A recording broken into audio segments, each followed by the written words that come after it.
కానీ ఈసారి మాత్రం మిమ్మల్ని చూసినప్పుడు మీ అందరూ చూపించిన తెగువకు, మీ అందరూ చూపించిన స్ఫూర్తికి నిజంగా మిమ్మల్ని అందరికీ కూడా హ్యాట్స్ ఆఫ్ చెప్పాలి. ఎందుకంటే మొన్న జరిగిన 57 చోట్ల ఉప ఎన్నికలు జరిగాయి.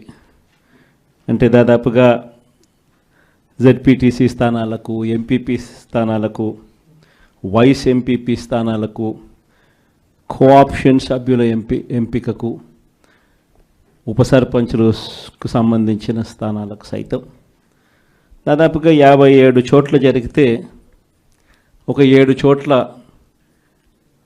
అధికార పార్టీకి గెలిచే పరిస్థితి లేదు కాబట్టి ఒక 7 చోట్ల ఎన్నికలు వాయిదా వేశారు. మరో 50 చోట్ల ఎన్నికలు వాయిదా వేసే పరిస్థితి లేక ఎన్నికలు జరపక తప్పని పరిస్థితిలో ఎన్నికలు జరిపారు.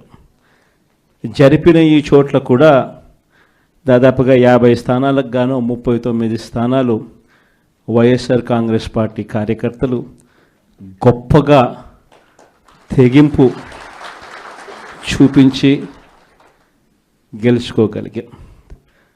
నిజంగా ఆశ్చర్యం కలిగించే విషయాలు ఏమిటి అంటే అసలు తెలుగుదేశం పార్టీకి ఇక్కడెక్కడా కూడా కనీసం గెలవడానికి తగ్గ నెంబర్స్ కూడా లేవు.